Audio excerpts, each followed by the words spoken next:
Bonjour à tous et bienvenue dans ce 4e podcast. Salut. Salut Kevin. Alors aujourd'hui, c'est un sujet que j'ai moi choisi, Ouais, que tu m'as proposé. Ouais, que je t'ai proposé, voilà. Et donc, on va parler de Pascal Obispo et sa nouvelle plateforme All Access. C'est ça. Ok. Est-ce que tu en as entendu parler? Ah ouais, j'en ai entendu parler assez rapidement, hein, donc j'ai regardé la vidéo de présentation. Mais c'est à peu près tout en fait, hein. Je connais juste un peu le prix et je connais le principe. Après, j'ai pas vraiment creusé beaucoup sur comment ça fonctionnait et tout ça. Enfin, j'ai pas regardé l'application à proprement parler. Et je crois que juste en ayant vu le principe et ce qu'il proposait, je pense que c'est suffisant, quoi, a priori. Voilà, donc je remets l'église au milieu du village, je replace un peu tout dans son contexte. Donc en fait, qu'est-ce qu'il a fait? Il y a déjà plusieurs mois de ça, en fait, moi-même j'étais un peu étonné, c'est que son contenu a disparu de Spotify, sauf son dernier album. Mais tout a vraiment disparu sans aucun mot, sans aucune explication. Voilà, donc du coup, bah, Du coup, bizarre. bizarre, voilà, exactement. Et puis il y a quelques semaines d'ici, il a annoncé donc qu'il sortait sa propre application de streaming, finalement, mais pas que. Et alors il explique en gros que sa stratégie, c'est donc de proposer tout son catalogue sur sa plateforme gratuitement, son ancien catalogue. Ouais. Mais il n'est pas sûr qu'il va le laisser gratuit. Donc pour moi déjà, ça c'est un premier point négatif. Ouais. Et qu'il veut concentrer entre guillemets tous ses fans sur sa plateforme. Mais par contre, le gros point positif, c'est qu'il veut les emmener dans son univers musical et plus. Mais ce qui est intéressant évidemment, c'est le côté musical. Et donc, lui, il explique qu'il en a marre en fait que les maisons de disques lui imposent un rythme d'un album tous les 2 ans, on va dire. Et que lui, il est beaucoup plus productif que ça. Il a déjà montré d'ailleurs par le passé. Et qu'il a besoin d'écrire plus que ça. Et qu'il aimerait aussi explorer d'autres univers musicaux qui ne collent pas forcément à la casquette de Pascal Obispo, son personnage. Ouais. Enfin, la personne publique. Et qui voudrait tout concentrer là-bas dans son application. Mais d'un autre côté, il a dit sur plusieurs interviews qu'il gardait quand même le côté maison de disque. En fait, je pense qu'il est toujours sous contrat, mais uniquement pour chaque fois un nouvel album tous les 2 ans, comme avant. Ok. Qui gardera, à mon avis, une exclusivité par la maison de disque. Donc, qui sera toujours... j'extrapole, hein, parce que c'est ce qui se passe Ouais, bien maintenant. sûr, bien sûr. Donc là, c'est hypothétique. C'est Voilà, hypothétique, absolument. Il sera toujours disponible sur les autres plateformes, tu penses? je pense qu'il va garder ce canal-là pour, entre guillemets, continuer à bénéficier de certaines visibilités. Ouais, bah oui, bien sûr. Et voilà, donc, est-ce que déjà, le principe en lui-même... Enfin, qu'est-ce qui te paraît bien et qu'est-ce qui te paraît pas bien dans ce principe-là, déjà? Alors, ce qui me paraît pas bien... Non, je vais commencer par ce qui me paraît bien, en fait. Parce que mon avis est nuancé, mais plutôt vers le négatif. Hein. Je trouve pas ça incroyable comme idée. Mais ce qui me paraît bien, en fait, c'est la recherche de liberté musicale. Donc, il dit qu'il est à la recherche de liberté musicale, et c'est vrai que cette plateforme peut lui offrir cette liberté. Il fait un peu ce qu'il veut. S'il a envie de proposer des choses différentes, il s'en fout un peu si ça va fonctionner ou pas. C'est juste des expériences qu'il peut faire et mettre sur sa plateforme, voir si ça plaît, si ça plaît pas. Partager ça avec des gens. Quand on fait de la musique, on a toujours envie de partager avec des gens de toute façon. Donc ça, c'est cool. La liberté musicale que ça peut offrir, la perspective de liberté musicale que ça peut offrir, je pense que c'est assez agréable pour un artiste. Après, ce que je trouve moins bien, c'est le côté un petit peu je retire tout de partout et vous pouvez trouver mon contenu que ici. Donc si vous voulez être fan de Pascal Obispo, eh bien il vous faut 5,99€, c'est ça, hein? Ouais, 5,99€ par mois ou 59,99€ par an, 60€ par an. Donc si vous êtes fan de Pascal Obispo, eh bien vous avez des frais uniquement pour Pascal Obispo. Alors on va me dire, avant c'était comme ça aussi pour les albums, etc. Et je suis d'accord, mais les albums souvent c'est une fois tous les 2 ans, comme tu le dis, et c'est beaucoup moins cher que ça a priori. Donc c'était quand même relativement plus accessible. Ça reste toujours maintenant plus accessible que ce qu'il propose dans sa plateforme. Alors il propose plein de contenus, mais j'ai un peu l'impression que c'est le cache-misère, genre pour dire oui c'est cher, mais regardez, je propose des trucs quand même, donc c'est justifié, quoi. Alors moi je vais te couper parce que j'ai un avis sur le prix.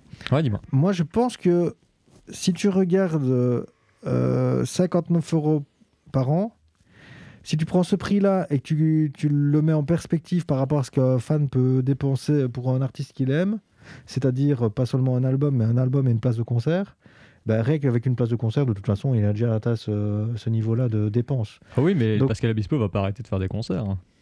bien sûr que non, j'ai pas dit le contraire. Ce que je veux dire, c'est que si un fan trouve 59 euros pour aller assister, ou bien plus parfois, à un concert, je pense qu'il mettra les 59 euros pour une application qui lui est dédiée. Tu vois ce que je veux dire? Je parle des fans. Hein, Bien sûr, on parle. Ben, bien sûr, c'est quelque chose qui est plutôt dédié aux fans, hein, évidemment, c'est pas. Alors, mais ça aussi, c'est un problème pour moi, quoi, tu vois. Genre, si t'es pas fan, tu peux pas écouter la musique de Pascal Obispo, du coup, parce que t'as pas envie de mettre les 59 je euros. rebondis directement là-dessus parce que c'est le côté où je suis pas d'accord avec lui et où je te rejoins toi. C'est moi, je ne comprends pas le fait qu'il ait coupé les ponts avec Exactement. avec les sources de diffusion traditionnelles, c'est-à-dire Spotify, YouTube et tous ces bazars-là. Parce que pour moi, la bonne solution, ça aurait été de faire exactement ce qu'il a fait, tout en continuant à laisser les contenus qui étaient disponibles sur Spotify et cette nouvelle sortie, album, maison de disques, sur le circuit traditionnel, ce qui permettait à un public moins fan de continuer à pouvoir l'écouter sans passer par sa plateforme. Alors certes, à mon avis, il a fait ça pour obliger un peu les gens à aller dessus, mais en même temps, celui qui n'est pas fan et qui s'en fout de s'inscrire à sa plateforme, il va de toute façon du coup plus l'écouter. Il va de toute façon plus écouter Pascal Obispo, absolument. En fait, c'est rendre c'est rendre sa musique un peu élitiste, en fait, finalement. J'ai l'impression que c'est un peu ça, genre, il y a une élite, entre grosses guillemets, qui est fan de Pascal Obispo et qui écoute ses chansons parce qu'il paye pour l'application. Et il y a les gens qui l'apprécient modérément, et ces gens-là, bah, ils ne font pas partie de l'élite, entre grosses guillemets, et du coup, ils ne peuvent plus écouter Pascal Obispo. En tout cas, ça donne un peu ce sentiment-là. Je ne dis pas que c'est ce qu'il a voulu faire, évidemment, et très probablement pas ce qu'il a voulu faire, mais ça donne un peu ce sentiment-là de prime abord quand tu vois ça, parce qu'il a retiré tout de partout. Et en fait, c'est ça qui met en perspective le prix, c'est pour ça que ça semble un peu cher, parce que si maintenant tous les artistes venaient à faire de même, bah moi j'écoute des dizaines d'artistes, des trentaines d'artistes différents, voire même plus que ça. Il y en a des dizaines dont je suis fan. Si je devais payer à chaque fois 60 euros par an pour écouter le contenu de dizaines de groupes, bah j'aurais vite plus envie d'écouter grand chose, quoi, finalement.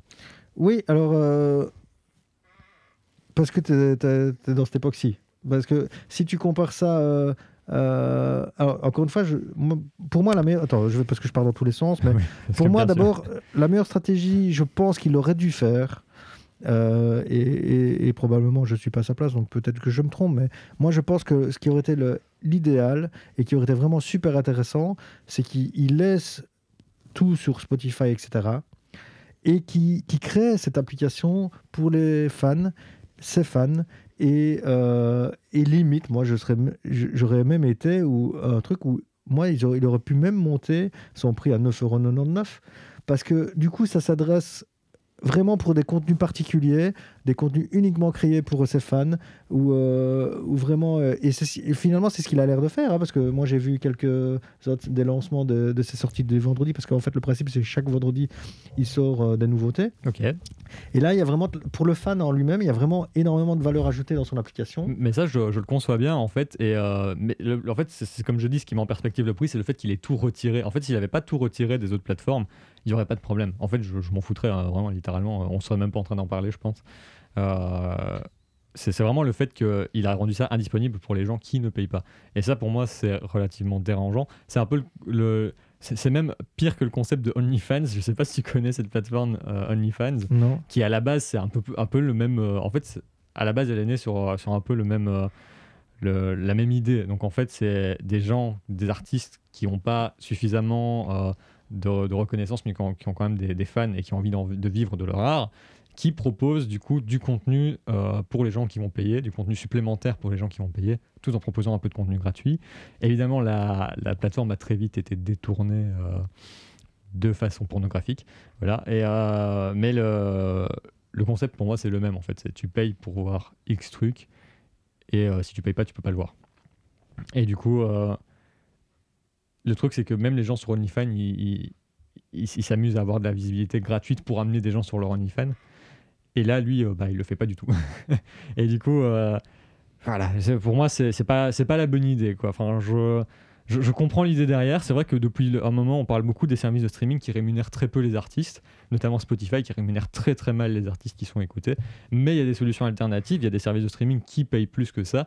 Et je pense que la bonne solution, ça aurait été soit d'orienter vers un service de streaming qui donnait plus de part aux artistes, soit, comme tu dis, de laisser sur le service de streaming tout en faisant sa plateforme à lui, son petit OnlyFans à lui, où il pouvait, je dis pas qu'il devait s'inscrire sur OnlyFans, hein, attention évidemment, mais faire sa petite plateforme où il pouvait laisser le choix aux fans ou non d'accéder à du contenu qui était orienté vers les fans et presque exclusivement fait pour les fans. Finalement, on est d'accord là-dessus, c'est que le problème, c'est qu'il a mélangé deux choses. Il a mélangé le contenu global avec le contenu destiné aux fans, finalement. Exactement. Voilà. Exactement. Je pense que c'est l'erreur qu'il a faite. Oui, bah oui. Qu'il n'est pas trop tard, évidemment, pour lui de corriger. Mais Alors non, s'il remet tout sur les autres plateformes, franchement, je m'en fous en fait. Franchement, il fait ce qu'il veut. S'il y a des fans qui ont envie de payer 60 € par an pour voir du contenu exclusif, bah, je peux les comprendre, quoi. Tu vois, ça, c'est un modèle qui existe depuis longtemps, hein, ce genre de choses. Et si par exemple, pour les petits artistes, il existe les Patreon et ce genre de trucs. Les Patreon, qui absolument. marchent très bien. Et les Utip et les voilà, Tipeee, et les trucs comme ça. Ouais. C'est un modèle qui fonctionne, hein, c'est un modèle qui existe. Après, lui, c'est quand même un gros artiste qui a quand même les moyens.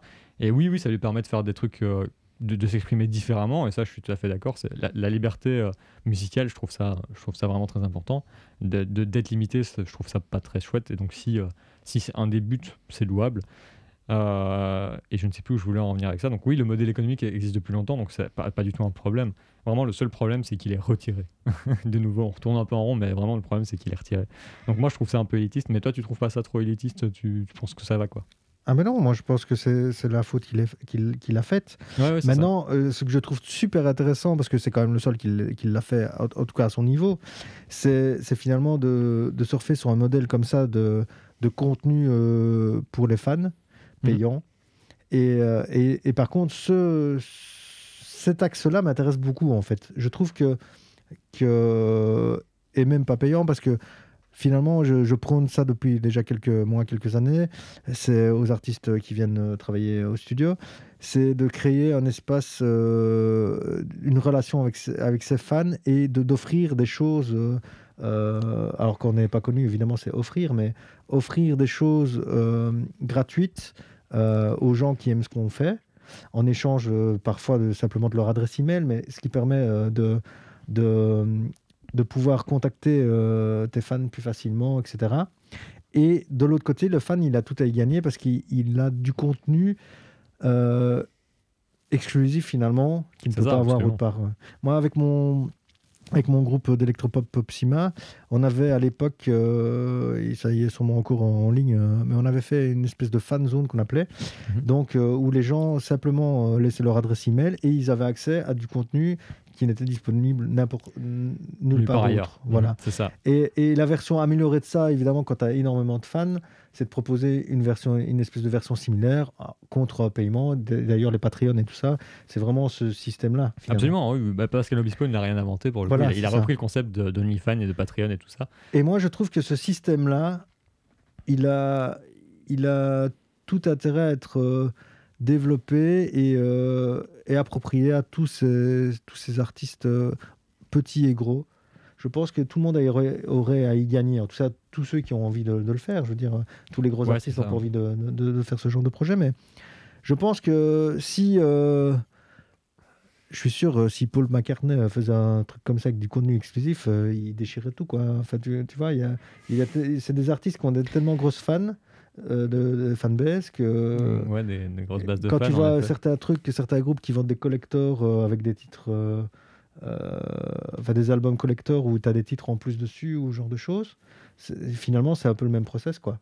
Ouais. Et il y a certains artistes qui sortent un album physique normal, donc les fans l'achètent, et je connais des personnes qui parfois achètent l'album de luxe ou quoi avec 2-3 titres de plus, alors qu'ils ont déjà finalement les 3/4 du contenu, puisqu'ils l'ont déjà acheté une première fois, et ils remettent parfois plus cher pour avoir juste les 2-3 chansons en plus. C'est ça.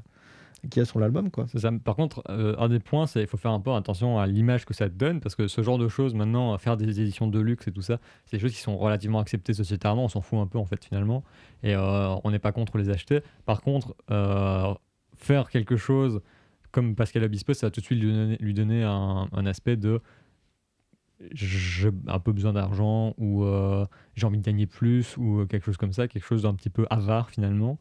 En tout cas, moi, c'est le ressenti que ça m'a donné et je pense que je suis pas le seul. Hein. Dites-nous en commentaire si vous aussi vous pensez que Moi, c'est je un peu pense ça. pas qu'ils veulent gagner plus. Je pense pas qu'il a. Enfin, Obispo, il a écrit la moitié du répertoire français actuel. Ouais, il a peut-être possiblement pas besoin, il mais n'a pas besoin d'argent, tu vois. est-ce que le fait de pas en avoir besoin, ça veut dire qu'il n'en a pas envie? Ça, c'est encore différent, quoi, tu vois. Non, je pense que c'est un espèce de challenge, comme sa carrière a été ponctuée de challenge comme ça. Et je pense que c'est un challenge pour lui.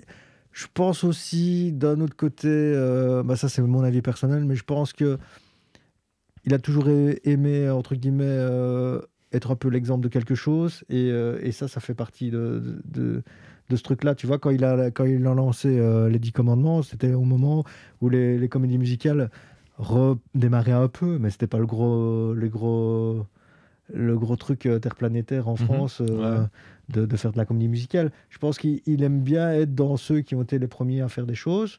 Et je pense qu'il a vu un truc, il s'est dit le monde change, il a raison.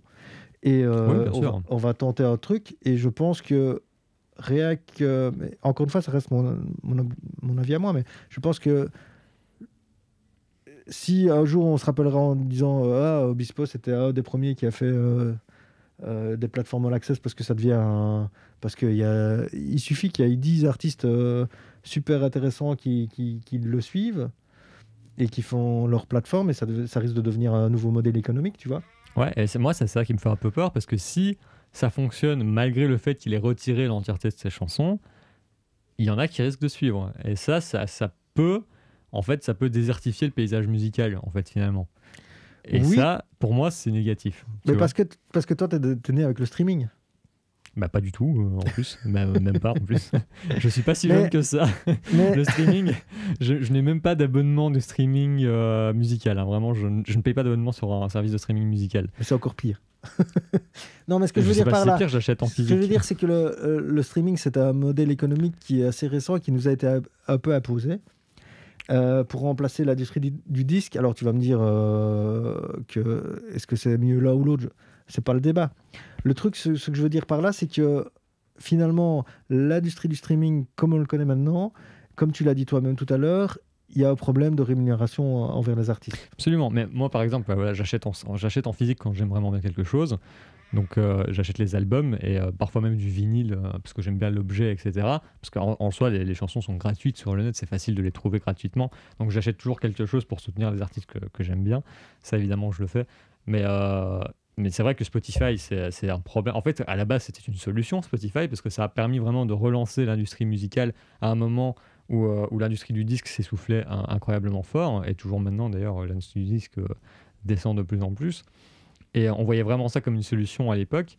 Je m'en souviens parce que je l'étudiais à l'école et beaucoup d'artistes considéraient ça comme une vraie solution. Et maintenant, c'est devenu un problème en fait parce que la rémunération est dégueulasse. Et pas que Spotify, hein. Apple Music, ça rémunère n'importe comment aussi. Et YouTube Music aussi, ça rémunère n'importe comment, excusez-moi. Mais il y a aussi d'autres alternatives qui rémunèrent mieux. Notamment, on parle beaucoup de Tidal pour le moment, qui eux, pour le coup, rémunèrent quand même assez bien leurs artistes. Et ça aurait peut-être été intéressant de pousser. Moi, je suis Pascal Obispo, je me dis c'est un problème Spotify parce que les gens qui écoutent sur Spotify, moi, ça me rapporte strictement rien et ma musique, c'est ce dont je vis.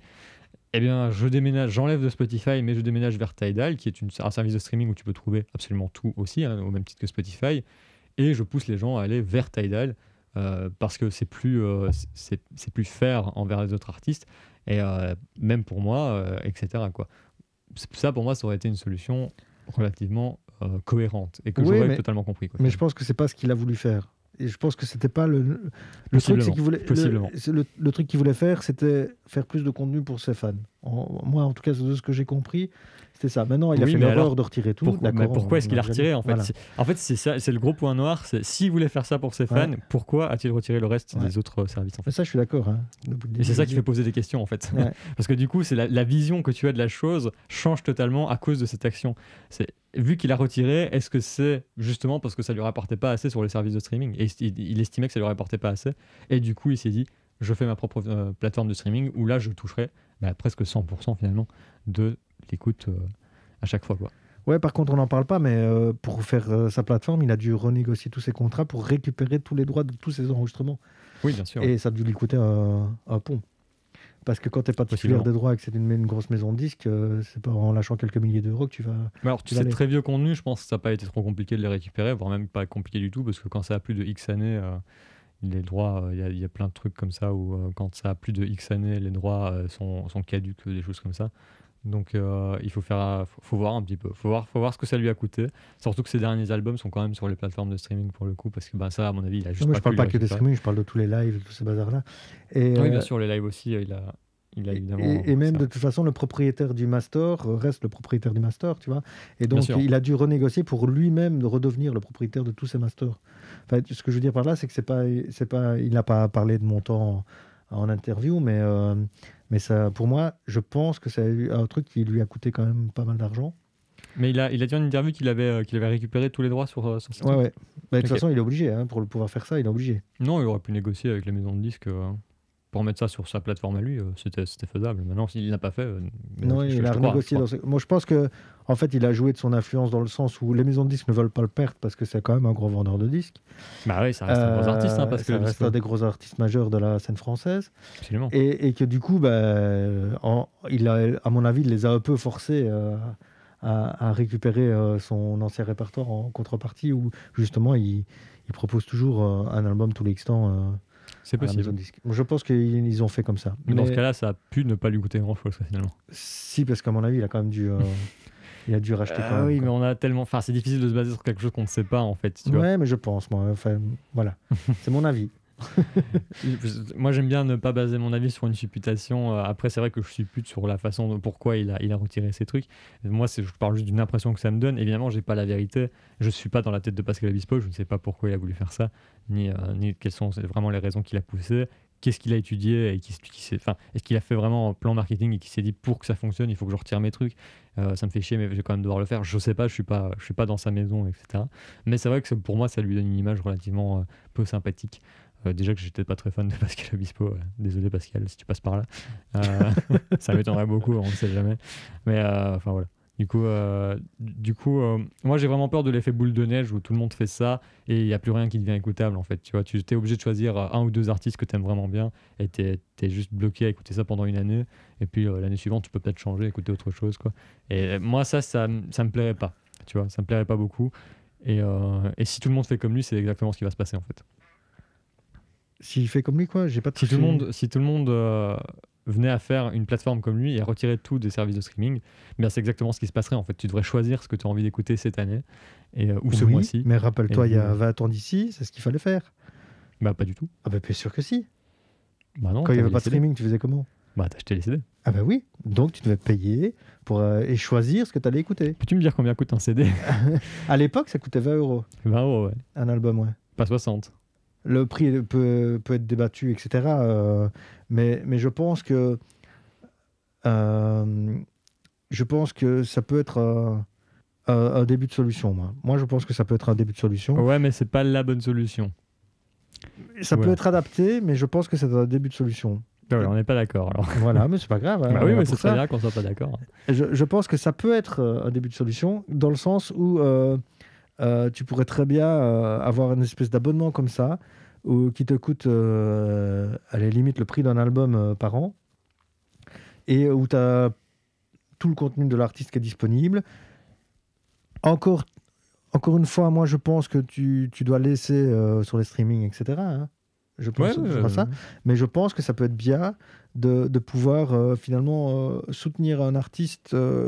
Quand je dis soutenir, c'est pas dans le sens où il faut lui donner de la thune pour qu'il continue, mais c'est une façon qu'il soit rémunéré différemment. On sait qu'en fait, depuis le streaming, qu'est-ce qui a fait vivre les artistes? C'est les lives. On sait que là, pour le moment, en plus, on est dans une période où c'est un peu compliqué au niveau des lives. Ah ouais, mais là je le comprends très bien, hein, franchement. Et du coup, pour moi, c'est un peu le Covid a un peu forcé les gens à se poser des questions sur comment les artistes pouvaient vivre s'il n'y avait pas de concert finalement, tu vois. Absolument. Et là, je pense que c'est un début de solution. C'est un peu comme dans le temps où tu allais acheter, tu ne pouvais pas tout écouter. Tu pouvais pas écouter le milliard de chansons qu'il y a dans le monde, mais tu devais choisir, je sais pas moi, tu t'achetais un album tous les mois ou plus ou moins, peu importe. Et finalement, tu devais faire un choix sur ce que tu allais écouter. Et Oui, mais on est d'accord que quand tu achètes un CD, en fait, ça reste dans ta bibliothèque. Tu peux aller le réécouter quand tu veux. Ici, le problème, c'est que quand tu termines ton abonnement, bah, tu peux plus l'écouter, en fait. oui, ben voilà.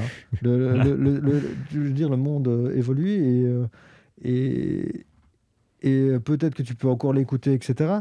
Mais quand tu achetais un album, si tu n'achetais pas le deuxième album, bah, tu n'avais pas le suivant, en fait, et ainsi de suite. Ici, d'accord, tu t'achètes ton abonnement d'un an, tu as accès pendant un an, et puis l'année d'après, tu n'as plus accès. Mais si tu achetais l'album de l'artiste toutes les années, finalement, bah, ça revient au même que de payer cet abonnement. Ah, je suis pas sûr. Pour moi, ça coûte moins. Parce que comme tu le dis, un artiste, ça sort environ un album tous les 2 ans. Donc, ce qui veut dire 20 euros tous les 2 ans. Donc, ça fait 10 euros par an contre 60 euros par an. Sachant que si tout le monde fait ça, on est à beaucoup plus que 60 euros par an. Oh, mais là, l'idée, c'est aussi de proposer plus qu'un album par an, finalement. Alors oui, Voilà. là, je suis d'accord. Là, l'idée, c'est de donner beaucoup plus de contenu. Et ça, c'est assez louable. Je crache pas dessus. De nouveau, je suis assez modéré sur ce que je dis. Je pense pas que ce soit la bonne solution. Ou en tout cas, en fait, le gros point noir, c'est qu'il est tout retiré. Mais en fait, j'ai rien contre sa plateforme. Hein, vraiment, s'il laissait les trucs en libre écoute sur d'autres trucs, franchement, j'aurais rien à dire, quoi. C'est vraiment juste ça qui me fait peur, en fait. C'est juste le fait qu'il ait tout retiré qui me fait dire si tout le monde venait à tout retirer, bah rien en fait. Bah tant pis, juste t'écoutes plus rien en fait. Voilà. Du coup, c'est un peu dommage. Bah, si, tu pourrais écouter les trucs que tu achètes. Les trucs que j'achète, ouais, c'est ça. Voilà. Qui sont toujours dans ma bibliothèque, tout à fait. Mais c'est tout. Alors, si tu veux découvrir des nouveaux trucs, bah tu peux pas trop, quoi. Bah, si, tu as toujours la radio, tu as toujours les réseaux sociaux, tu as toujours plein de trucs. Oui, mais s'ils ne le partagent pas sur les plateformes de streaming, les radios, bien sûr, qu'ils vont partager sur les radios, et s'ils vont par contre partager sur les réseaux sociaux. Rassure-toi, quoi qu'il arrive, il il y a faudra assez faire de la peu de chance. promotion de ce genre de service. Et pour faire la promotion, bah, tu es obligé de diffuser des choses. Donc, pour moi, tu peux pas changer complètement un système. Bien sûr que pour Absolument. que les gens achètent, il faut le promouvoir. Donc, tu auras toujours des choses à promouvoir. Probablement.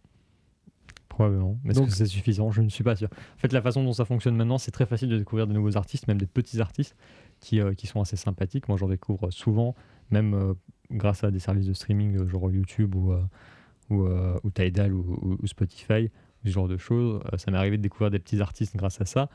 Ça risque de devenir plus compliqué s'ils venaient à disparaître parce qu'ils n'ont plus de contenu en fait. Tu parles de quoi? De disparaître les plateformes Les services de streaming? streaming, ouais. Ah ouais. Parce que s'ils n'ont plus de contenu, évidemment, Ben, c'est pour ça que moi, je il y dis a que peu de chances qu'ils survivent, quoi. pour moi, je trouve que le système idéal dans ma tête, en tout cas comme je l'imaginerais, c'est un peu un mix entre les deux en fait. C'est d'avoir du contenu libre d'accès sur des plateformes de streaming et du contenu typé fan, enfin exclusif Ouais, pour je les suis assez fans. d'accord. En Qui fait, on est soit d'accord. payant ou pas, peu importe. Mais qui ça soit peut être son- payant, c'est pas un problème. En fait, du moment où c'est juste du contenu qui est orienté vers les gens qui en ont envie et donc qui ont envie de soutenir cet artiste parce qu'ils sont très fans, ça peut être payant, il n'y a aucun souci. Il n'y a aucun problème. Je pense qu'on est d'accord en fait, hein, mais sauf qu'on a deux. On est d'accord on a sur deux les grandes façons lignes, d'exprimer. mais on n'est C'est pas. ça, voilà, on a n'est deux pas façons d'accord sur les d'exprimer, détails. mais je pense qu'on est relativement d'accord. Voilà. Bah, je crois que j'ai fait le tour. Je sais pas si tu as autre chose à dire. Mais non, mais je pense que vous pouvez évidemment laisser en commentaire vos avis si vous êtes Bien évidemment.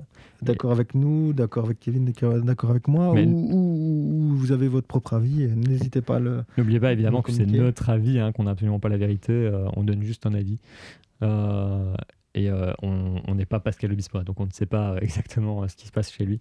Donc voilà. Bah, on Pascal, peut si tu nous terminer. écoutes. Voilà.